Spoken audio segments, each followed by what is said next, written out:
घरको जेठो दाजु ए दाजु ए दाजु ए दाजु घरको जेठो दाजु पहिरो पो गयो तिमी नहुँदा धुरी नै ढल्यो तिमी नहुँदा आमा रुँदैछु तिमी नहुँदा आकै पो मर्यो तिमी नहुँदा के यस्तो थियो तिमीमा जादु सुस्तो थाल्यो तिमी नहुँदा तिमी त थियो सुगो पहाड तिमी त थियो स्वच्छैमा गरिबको भाषामा तिमी नै थियो दुखीको आशामा तिमी नै थियो अस्ताउन थाल्यो युवाको जागर बज्रिन थाल्यो दैत्यको प्रहार के यस्तो थियो तिमीमा जादु मुर्झाउन थाल्यो तिमी नहुँदा ए दाजु ए दाजु ए दाजु घरको जेठो दाजु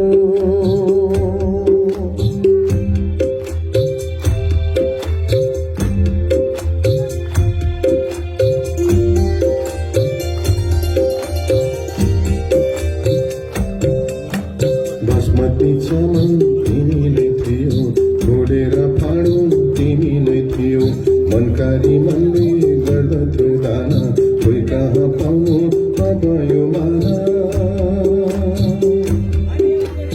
घरको छानो तिमी नै थियो झपटर्ने मानो तिमी नै थियो चुलो बल्दथ्यो तिमीले गर्दा दसैँ रम्दथ्यो तिमीले गर्दा गरिबको आँसु पुस्दथ्यौ तिमी दुःख र सुख बुझ्दथ्यौ तिमी के यस्तो थियो तिमीमा जादु आदिन थाल्यो तिमी नहुँदा अप्ठ्यारो झङ्कार तार्दथ्यौ तिमी मत्पली बेछुन दिँदथ्यौ तिमी शत्रुको ढाला बन्दथ्यौ तिमी दुश्मनलाई पाला लाउँदथ्यौ तिमी तब त बुझ्यो होला सबैले तिमी नहुँदा के हुँदो रहेछ घरको मूर्ख नहुँदा कसरी घर भत्किँदो रहेछ ए दाजु ए दाजु ए दाजु घरको जेठो दाजु ए दाजु ए दाजु ए दाजु गाउँको ठुलो दाजु ए दाजु ए दाजु ए दाजु पहाडको शिर हो दाजु ए बुबु ए बुबु ए बुबु घरको जेठो बुबु ए बुबु ए बुबु ए बुबु सबैको बुबु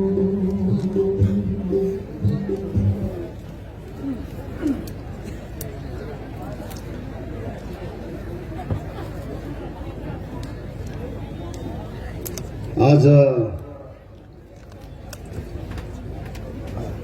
यो मिरिकको खेल मैदानमा बस्नुभएका सभाका सभा शिरोमणि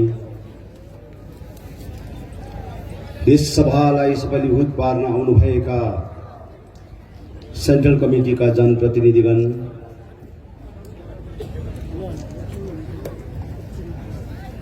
विभिन्न प्रकारलाई आज क्षेत्र क्षेत्रबाट आउनुभएका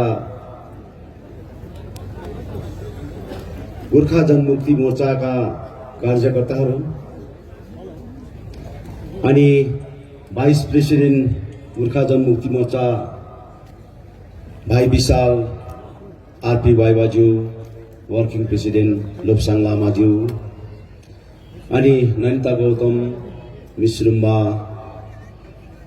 सँगसँगै उहाँका सहयोगीहरू, युवा मोर्चाका जनप्रतिनिधिगण, नारी मोर्चाका प्यारेन्ट्सबडीका जनप्रतिनिधिगण, खरसाङबाट आएका सब डिभिजनबाट आएका प्रेसिडेन्ट सेक्रेटरी, सम्पूर्ण कार्यकर्ताहरू,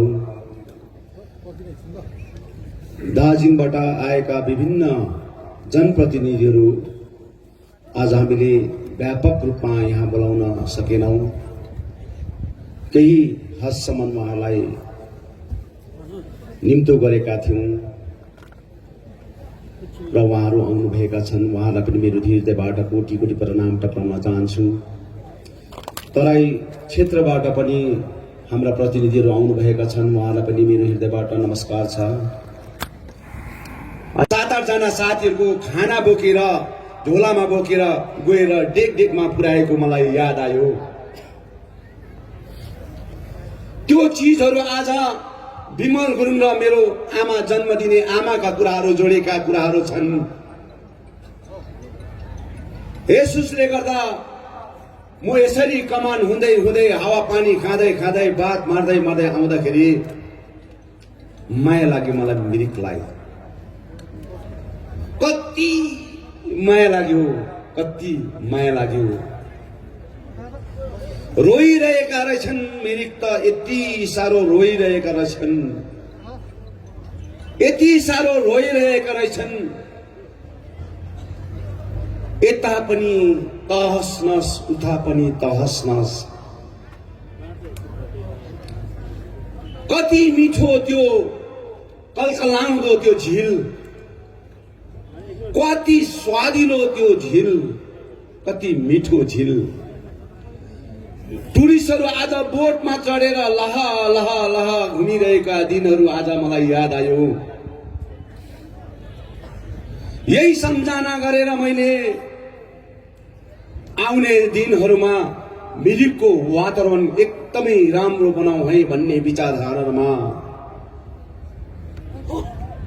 25-26 करोड रुपियाँ खर्च गरेर मैले मिरिकको टोटल झिललाई आज स्वादिलो बनाएर साफ सुधार गरेर आज त्यहाँको जुन प्रकारको एउटा गार्बेज लाइनहरू छन्, जो हरेक नराम्रो कुराहरू छन्, नराम्रो विषयहरू छन्, यो सबै कुरोहरू चाहिँ म आउटलेट गरेर बनाएर चाहिँ बाहिर मिरिकको जति पनि अशुद्ध कुराहरू छन्, हानिकारक गर्ने कुराहरू छन्, यो सबै कुरो चाहिँ म बाहिर पठाएर मिरिकलाई साफ सुधार बनाएको हुन्छु भन्ने कुरा राखेका थिए। त्यो काम तीव्र प्रकारले चलेका थिए, मिठो प्रकारले चलेका थिए। तर मिरिक जस्तो म आउँदाखेरि त्यहाँनिर थर्मोकोलको गिलासहरू भेटे, लछरम्बै प्रकारको पहिरो पानीको अवस्था देखे, जो चाहिँ हिजोको दिनमा हरियो स्वादिलो मिठो, त्यसलाई उठाएर खाऊ खाऊ लाग्दो यस्तो स्वादिलो मिरिकको झिल थिए। त्यो झिललाई हेर्नका लागि देश विदेशबाट टुरिस्टहरू आएर अवलोकन गर्ने काम गरेका हुन्थे। तर बिचारा मिरिक रोइरहेका रहेछन्, बिचारा मिरिक रोइरहेका रहेछन्। आँसु पुस्ने कोही पनि आजसम्म यहाँ आएको छैन रहेछन् भन्ने कुरा रुमाल त गोजीभरि बोकेका छन्, तर आँसु पुछेका कोही पनि छैन रहेछन् भनेपछि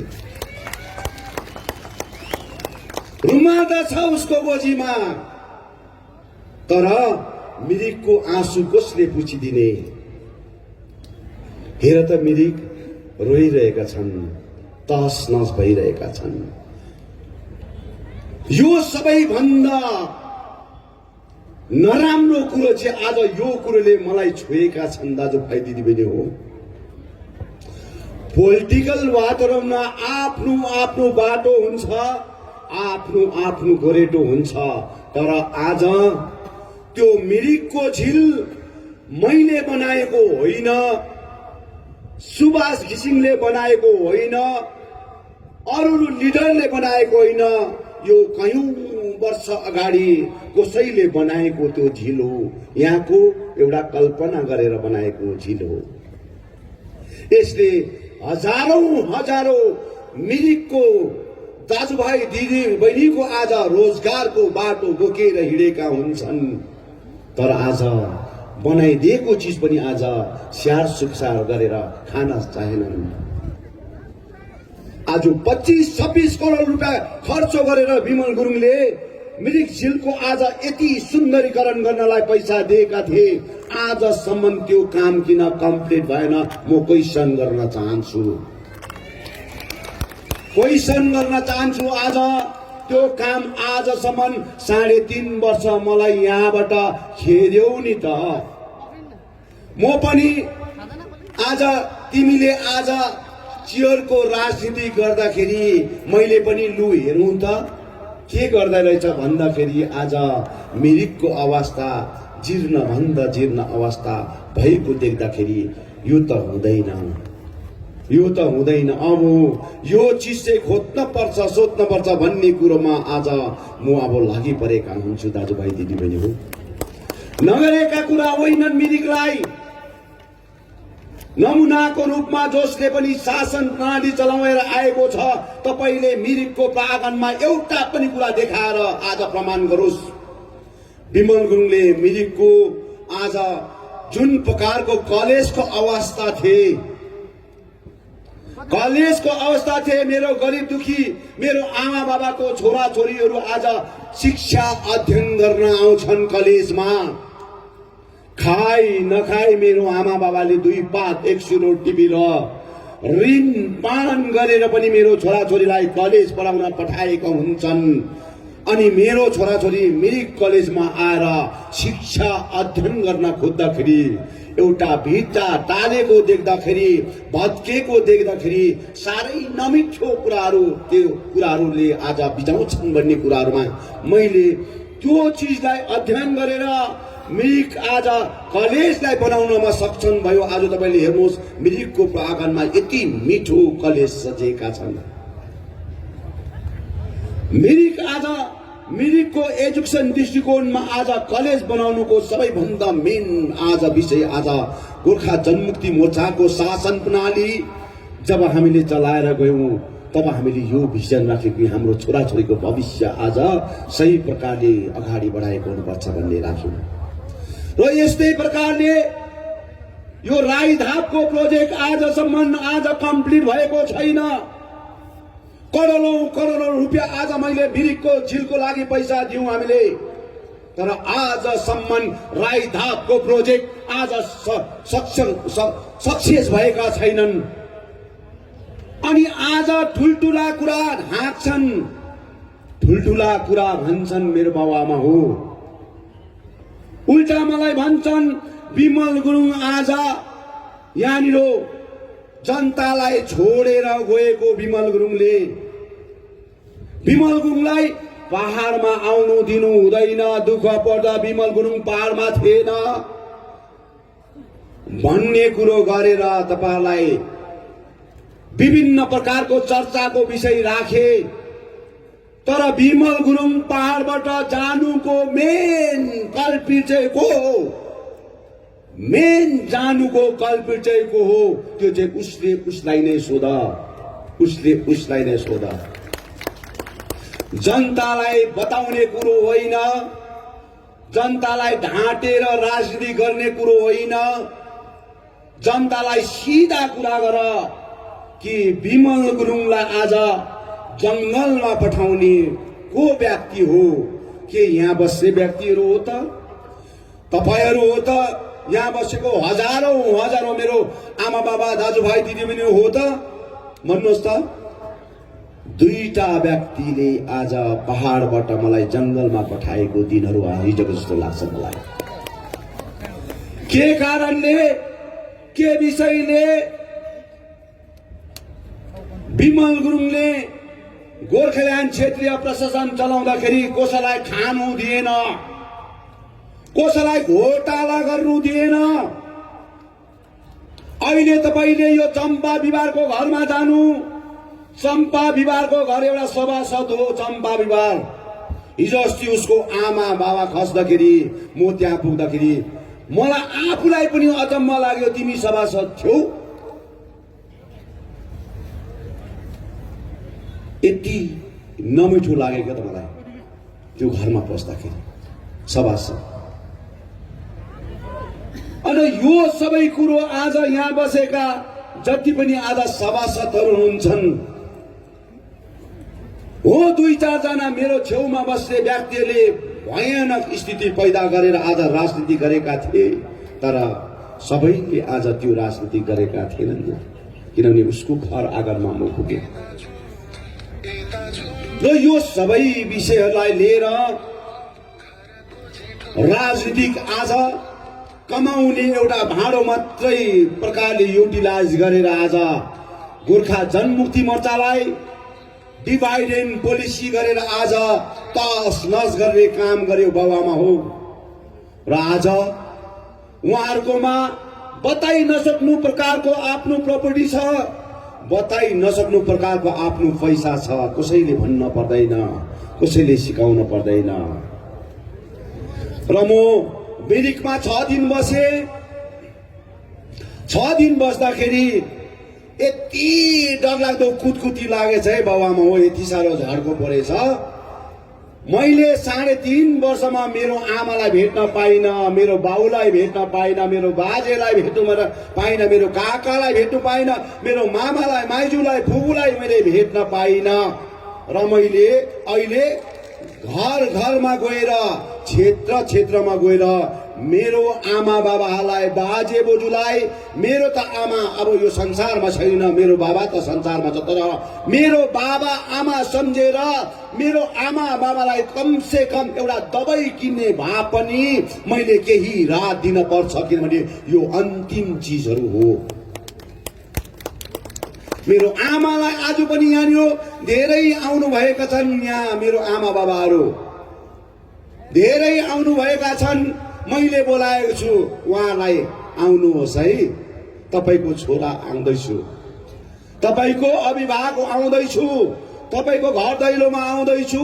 अनि म आएको विषयहरूमा चाहिँ कम से कम भोलि बिहान पर्सि बिहान कम से कम 15-20 दिन चाहिँ तपाईले बिस्कुट खाँदाखेरि, कम से कम 1 केजी दूध किनेर खाँदाखेरि, खैनी बेडी नै खाँदाखेरि, विभिन्न प्रकारको दबाई मुलो खाँदाखेरि पनि कसैलाई रुझाउनु नपरोस्, कसैलाई माग्न नपरोस्। मेरो छोराले दिएर आज मलाई यहाँ दिएको छ, म यही आज खर्च गरेर म दबाई खान्छु भन्ने हेतुमा आज मेरो बाउ आमालाई मैले केही रकम दिन्छु भनेर मैले यहाँ बोलाएको छु। यस्तो कुरोहरूमा पनि आज माथि खरसाङमा 1000 मार्दैछ विमल गुरुङले, 1000 मारेर आज अर्काको स्वाभिमान किन्दैछन् भन्ने कुरा गरे। भाइ, तिमीले 3 वर्षमा यो बुढाबुढीलाई फर्केर पनि हेरेकै त? आफू त सिन्ट्याक्स भर्नुलाई हत्तु भइसक्यो, आफूलाई सिन्ट्याक्स भर्नुको लागि आतुर भइसक्यो। बुढाबुढी काना अन्धा लुला लङ्गडा जसकोमा चाहिँ आय सोच छैन। मैले अलिकति उहाँलाई केही सहयोगको रूपमा दिँदाखेरि तिमी चाहिँ किन अतालिएको भाइ? किन अतालिएको? मेरो बाउलाई दिए, मेरो काकालाई दिए, मेरो मामालाई दिए, फुपूलाई दिए, आज बाजे बोजूलाई दिए। मलाई त्यसको आज सम्मान दिनुपर्छ भन्ने होइन, मलाई त्यसको सर्टिफिकेट दिनुपर्छ भन्ने होइन, मलाई चाहिँ सम्मान र सर्टिफिकेट नि भोलिको दिनमा म त्यहाँ जानुपर्छ, त्यहाँ पाउँछु, त्यहाँ पाएको हुन्छु सम्मान। बुझ्यो नि? त्यसले गर्दा म आफै पनि यस्तो जग्गाबाट आएको व्यक्ति हो। अहिले खाएर भरै बेलुका मेरो घरमा के भात पाक्छ होला, भोलि बिहान मेरो घरको चुलामा के पाक्छ होला। यस्तो जिन्दगी जिएर पाएको म त, यस्तो जिन्दगी जिएर आएको। मसँग राजनीतिक चलखेल कसैले पनि नगर्नु उचित हुन्छ। म त बन्जारा जस्तो मान्छे हो, मैले भन्दै आएको छु। अब पनि मानिसले बुझ्दैनन् भने, जान्दैनन् भने मैले तपाईलाई देखाउँदै देखाउँदै आइरहेका छु। मेरो छेउछेउमा महाराजहरू, सन्यासीहरू जस्तो मान्छे बसेका हुन्छन्।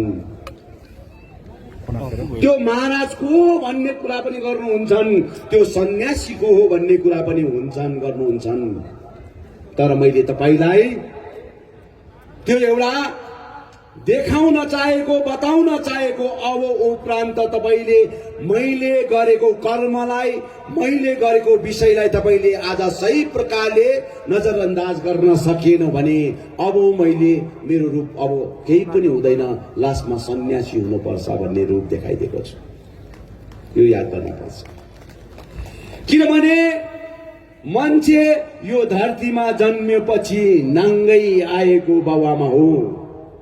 आमाको गर्भबाट 10 महिना आज गर्भमा बसेर जब यो धरतीमा पैदा भयो, यो पैदा भएको आज नाङ्गै आएको छ, नाङ्गै जान पर्छ बाबुआमा हो। लोगेर कसैले धन दौलत लाए लोगेर जान सक्दैन। कमाएको बिल्डिङ विभिन्न प्रकारको कुराहरू आज लोगेर जान सक्दैनन्, तर लान सक्छन् भने चाहिँ यति मात्र हो। आफ्नो अन्तिम यात्रामा त्यो यात्राको पछाडि लस्करै लागेका मलामीहरू हुन्छन्। त्यो मलामीले चाहिँ आज राम्रो कुराहरू गर्दै गएको चाहिँ मेरो नाता नातिले सुन्न पाओस्, देख्न पाओस्। मलाई यति मात्र एउटा मैले गर्न चाहेको छु बाबुआमा हो। मलाई आज ठुला ठुला कुराहरू दिनुपर्छ भन्ने कुरो होइन, मलाई ठुल्ठुलो उपाधि दिनुपर्छ भन्ने बात। नेपालको नागरिकताबाट गएको भने म नेपालको नागरिकताबाट गएको है भनेर भन, हामी केही पनि भन्दैनौँ। इन्डियाको नागरिकताबाट गएको भने इन्डियाको नागरिकताबाट गएको भनेर भन। यति साह्रो ढाँटेर चाहिँ आज जातिलाई नै आज दोषारोपण लाउने काम चाहिँ नगर न प्लिज। हामी यति मात्र सोध्न चाहेको, यति मात्रै। अब यो सोध्दाखेरि पनि तिमी मान्दैनौ भने, यो खोज्दाखेरि पनि तिमी मान्दैनौ भने, हिजोको दिन अस्तिको दिनमा तिम्रो नाममा हाइकोर्टमा केस भएको छन्, एउटा एनजिओले गरेका छन्, अनि तिम्रो हातमा नोटिस आएका छन्। तिम्रो हातमा नोटिस आएको छन्। प्रिन्सिपल सेक्रेटरी जिटिएलाई पनि आएका छन्। होम सेक्रेटरी आज गभर्मेन्ट अफ वेस्ट बेङ्गाललाई पनि आएको छन्, अनि home secretary, home minister of union home minister of इन्डियालाई पनि गएको छन्। अब यसको फाइनल हियरिङ 4 तारिक छ। कि त तिमीले बताऊ, अगर बताएन भने यो कोर्टबाट खुलासा हुन्छ। कोर्टबाट यस्तो प्रकारको राजनीतिक आज यो जग्गामा भएर तस यो जग्गाको वातावरण बनाइसकेका छन्। रिसेन्टली अघि पनि भन्दै थियो, ट्रेड एक्जामको विषयमा कुरा गर्दै थियो। यहाँ पनि मेरो भाइ बहिनीहरू, हाम्रो पार्टीको भाइ बहिनीले धेरै संख्यामा ट्रेडको एक्जाम दिएका छन्। 17,000 भन्दा अधिक मेरो भाइ बहिनीले ट्रेडको एक्जाम दिएको छन्। किनभने आज कामको लागि आज मानिस, आज हाम्रो छोराछोरी आज तडपिरहेका छन्। काम नपाएर आज मेरो छोराछोरीहरू तडपिरहेका छन्। त्यसले गर्दाखेरि आज ट्रेड एक्जाम 17,000 भन्दा ज्यादा बसेका छन्। यो 17,000 ट्रेड एक्जाम बसाएको छन्, तर 17,000 ट्रेड एक्जाम बस्दाखेरि आज अस्तिको दिन 15 तारिकको दिन हाम्रो गएको सोमबारको दिन हाम्रो खरसाङको प्राङ्गणमा मिटिङ हुँदाखेरि त्यही दिन नै 1:30 बजी चाहिँ हाम्रो डेलिगेसन चाहिँ एजुकेसन मिनिस्टर पार्थ चौधरीसँग आज हाम्रो वार्तालाप भइरहेका थिए। यसरी वार्तालाप भइरहँदाखेरि उहाँहरू हाम्रो डेलिगेसनहरूले उहाँलाई सोधेका थिए कि हिजोको दिनमा ट्रेड एक्जाम भएको के गभर्मेन्ट अफ वेस्ट बेङ्गालले अनुमति दिएको हो त भन्ने कुरोहरू सोधेका थिए। अनि यो सोद्धाखेरि उहाँहरूले हाम्रो ट्रेड एक्जाम चाहिँ जनवरी 31 तारिक भइसक्यो। जनवरी 31 तारिक भइसक्यो। यो भएको ट्रेड एक्जाम चाहिँ हामीलाई थाहा छैन, हामीलाई पत्तै छैन। आज एजुकेसन सेक्रेटरीलाई पत्ता छैन, आज मिनिस्टर अफ एजुकेसनलाई पनि गभर्मेन्ट अफ वेस्ट बेङ्गलमा पत्ता छैन। र यो यसको जसले गरेको छ उसले पैसा दिन्छ, हामी पैसा दिन जान्दैनौँ सक्दैनौँ भनेर उहाँले खुली आम भन्थ्यो। र नानी हो जसले पनि ट्रेड एक्जाम गर्नुभएका छन्, मैले बार बार भनिरहेको छु, तपाईले आरटीआई गरेर सोध्नुहोस् न, आरटीआई गरेर कम से कम सोध्नुहोस् न। हामीले एक्जाम दिएको आज पेपरहरूको भोलिको दिनमा सही प्रकारले आज हामी रोजगार पाउँछौँ कि पाउँदैनौँ, कि यो पोलिटिकल मोटिभेसन गरेर देखाउटीको लागि मात्रै गरेको हो कि भोटको राजनीतिक मात्रै गरेको हो कि भोटको अगाडि आज यो राजनीति गरेर हामीलाई छेकथुम गरेको मात्र हो कि यो त कम से कम तपाईले आरटीआई गरेर तपाईले माग्नु सक्नुपर्छ। अगर तपाईले माग्नु सक्नु हुँदैन भने तपाईहरु सम्पूर्ण जति पनि आज 17,000 भन्दा अधिक मेरो भाइ बहिनी छोराछोरी आज छन्, उहाँहरूको मार्फतबाट कोही पनि अगाडि आएर तपाईहरु केस गर्न चाहन्छन् भने उहाँको 6 महिना बाद चाहिँ उहाँले 60 वर्षको एज काट्ने मान्छेलाई पनि कम से कम 6 महिना भए पनि उले काम गरोस् भनेर यसरी दिए। कोही त मैले काम दिनु बित्तिकै 15 दिनमा मरेका पनि छन्। यसरी मैले दिए 630 जनालाई, अनि 630 जना मध्येमा एकैजना पनि विमलुनको नमुनाको रूपमा कसै काकाको मामाको पुसैको भदै कोही पनि छन् भने मलाई बताऊ एउटा सानो नमुना पनि मैले मेरो आफ्नो छोराछोरीलाई मेरो आफन्तलाई चेपेर यो प्रकारले शिक्षकमा नियुक्ति गरेका छैन। 445 जना हाई स्कुलको टिचरहरू नियुक्त गरे, तर एकैजना पनि मैले मेरो आफ्नोपन कसैलाई दिइन मैले। र यसरी भर्खरै मात्र टिचर नियुक्ति भयो, 138 जना जस्तो टिचरहरू दिएका थिए। 138 जना टिचर दिँदाखेरि त्यो टिचरमा धाँधली भयो। 3 लाखदेखिको लिएर 2.5 लाख 3 लाखको आज पैसाको धाँधली भयो। एउटा क्यान्डिडेटले 2.5-3 लाख तिरेर काम पाएको पनि छन्। अनि त्यो मध्ये क्लास 8 पढेर 10 पढेर आज झुटो सर्टिफिकेट बनाएर आएर एचएस को सर्टिफिकेट बनाएर आज त्यो व्यक्तिहरू आज टिचरमा आज भर्ना भएका छन्। पोलिटिकल आज जति पनि लिडरहरू हुन्छन् तपाईले गन्ती गर्नुहोस्। अहिले त्यो जग्गामा जो व्यक्तिहरू छन् जीटीए चलाउनेको आज जो व्यक्तिहरू मेन मान्छे जो छ त्यो व्यक्तिको तपाईले सिरियली नाम गर्दै आउनुहोस्। उसको कति जना मान्छे चाहिँ 138 जना भित्रमा चाहिँ सर्भिस पाएको छ भन्ने तपाईले पूरा एनालाइज गर्नुहोस्। प्रत्येकको आज जाति अस्मिता र माटोलाई बेचेर भात खाने व्यक्तिहरूको राजनीतिक आज चलखेलमा आज सबै घरको बुढीदेखिको लिएर घरको छोरा छोरी सबैलाई हालेको आज 138 जनाको लिस्टमा ती व्यक्तिहरूको छन्। तडिपा भएको मदन तामाङ हत्याकाण्डको तडिपा भएको मान्छे जसलाई चाहिँ कोर्टले सीबीआईले एरियामा बस्नु पाउँदैन, एरियामा कल्पित मानेको उलाई कोर्टबाट त्यो प्रकारको आदेश दिएको थियो त्यो व्यक्ति आज तडिपा भएको व्यक्ति कसरी आज हाई स्कुलको टिचर भएको छ